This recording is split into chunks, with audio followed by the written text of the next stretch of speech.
Isang mapagpalang gabi po sa ating lahat. Ng aking babasahin ngayon ay makikita sa mga awit.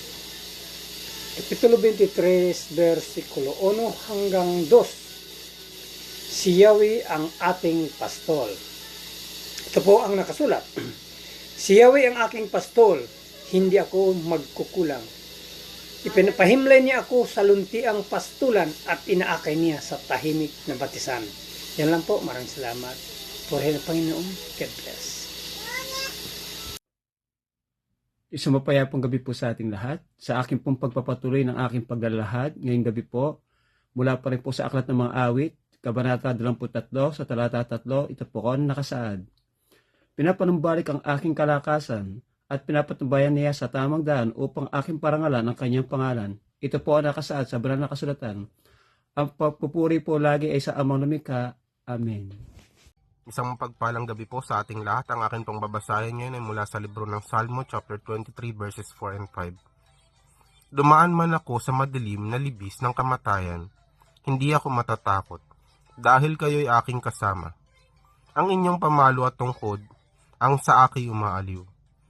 Ipinaghahanda niyo ako ng piging sa harap ng aking mga kaaway. Pinapahiran niyo ng langis ang aking ulo, at hindi nauubusan ng laman ang aking inuman. Amen. God bless po. Good morning po. Ang aking Bible verse for today is from the book of Psalms, chapter 23, verse 6.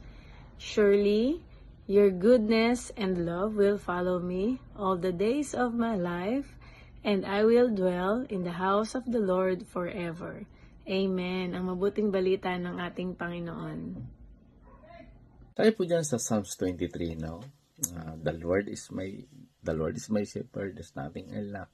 He lets me lie down in a green pasture. He leads me beside quiet waters. He renews my life. He leads me along the right path for His name's sake.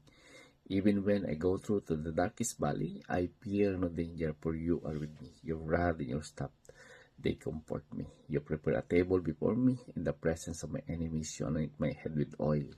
My cup overflows. Only goodness and faithful love will pursue me all the days of my life. And I will dwell in the house of the Lord as long as I live. So napakasarap po, no? Na kapag ikaw ay isang mananampalataya, sa ulado mo itong Psalms 23, ay napakalaki po yung dulot nito ng kapayapaan sa iyong buhay. Isipin mo yung Panginoon mismo, yung ginagawa mong pastol.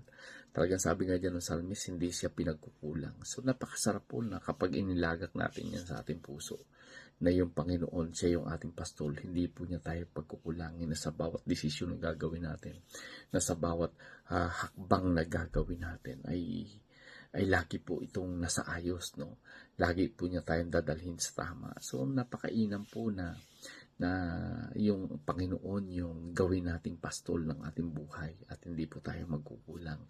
Even sa harap ng kaaway ay bibigyan tayo ng kasaganaan. Grabe, no?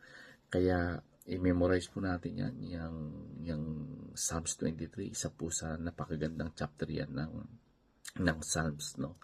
At dito makikita din natin dyan na talagang yung anointing, no? Talagang kapag yan ay lagi mong binabanggit, no? Talagang nagpe-penetrate yan, no? Binabago mo yung ano ng iyong paligid, atmosphere ng iyong paligid, no? Because the Lord is our shepherd, the Lord is your shepherd, no? Grabe po yan. Kaya pilitin po natin na i-memorize yan, and you will see, no, the difference na nagbibigay po ito ng kapayapaan, magbibigay din po ito ng kapunuan sa ating mga kakulangan, at aalisin to yung anumang uri ng takot, lalong higit kapag tayo ay humaharap sa kaaway. So, isa po sa napakagandang chapter niyan sa Psalms 23. So, pilitin po natin na yan po ay ating ma-memorize. So, muli po, purihin ang Panginoon, and God bless everyone.